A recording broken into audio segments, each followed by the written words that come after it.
Hello, good morning, children.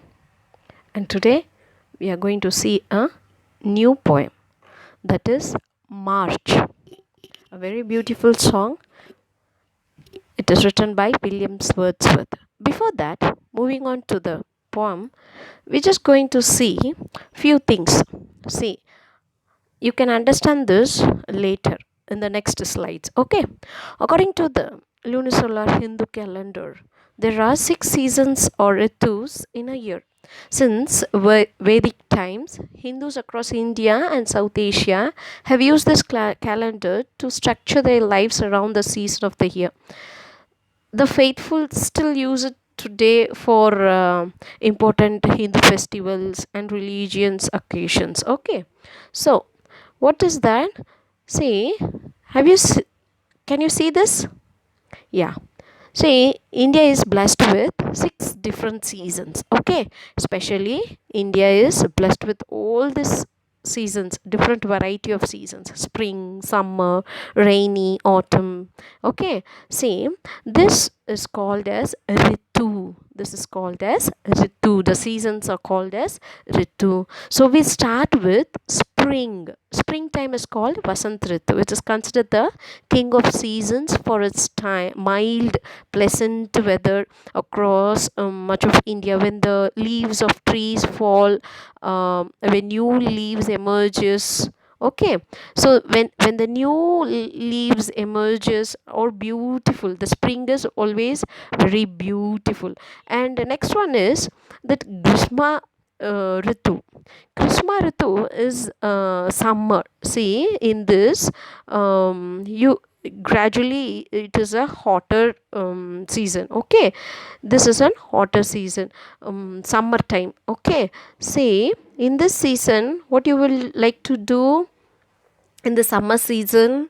See, according to this summer season also, no, they plan the festivals. Actually, in summer seasons we have Vishu. Okay, according to this calendar only they create olden days.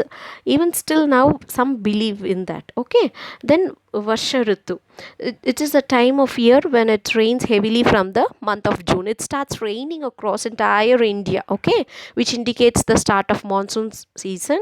Or this one is Varsha Ritu as per the Hindu calendar. Okay, these actually we are not following this now, but still it is a Hindu calendar. This season lasts until the month of August. The season starts from mid August and lasts till September. Autumn is the blessed one. After that, rainy season. And before the pre-winter season, the time before winter is called the pre-winter, that mid October to December, or we can also call it as Hemant Ritu. What is that? Hemant Ritu. Okay, this pre-winter is the season after um, autumn and before the winter season. The winter season in India is the coldest season of the year. Yes, actually is seen between the month of January and February. Winter is the season after pre-winter and before the spring season. So it is like a circle. See, Vasant Ritu, next Christmas Ritu, and then Varsha Ritu, and next Sharada Ritu, and then Hemant Ritu and Shishira Ritu. Okay, so it is like that. See, you can be clear with this. Now you can see, no, this is like according to our picture, as you can easily understand this how the seasons will be during the seasons. Okay, how it rainy season, autumn season, rainy season, and the spring season. Okay, each how it is. Okay, how the season is classified. This one you can easily understand, I think. Let's move on to the poem. Okay, this March is a poem. This one is written by William Wordsworth. Okay, he was born on 17th April 1770. In this poem, this is a beautiful poem which everybody likes. Okay, see, we'll read the lines one by one. Okay, before that I would like to tell you certain things. See, it's expressing the different aspects of nature and compelling the reader's mind to imagine the scenic beauty Okay, Wordsworth is, it's a fond, he loved nature. Okay, that's why he had written so many poems regarding the nature. He says that the day begins with the sound of the cock. Actually, when you go to village, you can listen that cock sound. Okay, early in the morning at 3 o'clock, 4 o'clock, you can hear the sound of cock, so that the people in the village sometimes they wake up, okay, to do farming, to water the field. They wake up early in the morning by the cock crowing. Okay, very good. The continuity of the stream flowing and the birds chirping, the beautiful sound, the lake glitters as the sun moves over the green fields. These are the lines which he has written. Okay, this have a different variety of words, like say the lake doth glitter. Doth means it, in olden days it is written, even William Shakespeare used this in the 16th century. People, those who are the poetic people, they use this. Doth means does is an old word. Okay, doth in old and new King James version Bible also they use this kind of words. The green field sleeps in the sun, describing an example of scenery. Okay, so this is the poem. Actually, I'll tell you, see why I have taught you about this seasons. See, this is our poem March. So there are how many seasons? There are spring, summer, autumn, winter. Okay, see, they have told about our ritus. Okay, to know from your elders. That's why before I start the class, I explained you about the 6 Vedic calendar. Okay, our ritus. Okay, our olden days of Hindu calendars, how it is each one. Okay, so that's why I taught you this. Shall we move on to the poem? Before going to the poem, I would like to clarify certain words where Williams Wordsworth is going to use in that poem. Twitter. Twitter means not that Twitter, social media Twitter. It's actually the sound of a bird. Okay. Dot, the tripping, that is the Twitter. Tweet, tweet, tweet, tweet, tweet, tweet, tweet. That is Twitter. Doth, its old form of does. Glitter, shine brightly with flashing points of light. Retreat, go back, especially when forced to do so. Fare ill, be unsuccessful.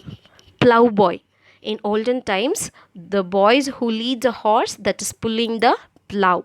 Hoop, make a loud cry. Okay, when mount fountain, a natural spring of water. Prevail, gain, control. Victory, win a fight. Scene, something spread out to view. Anon, in a short time, soon. Okay, shall we move on to the poem?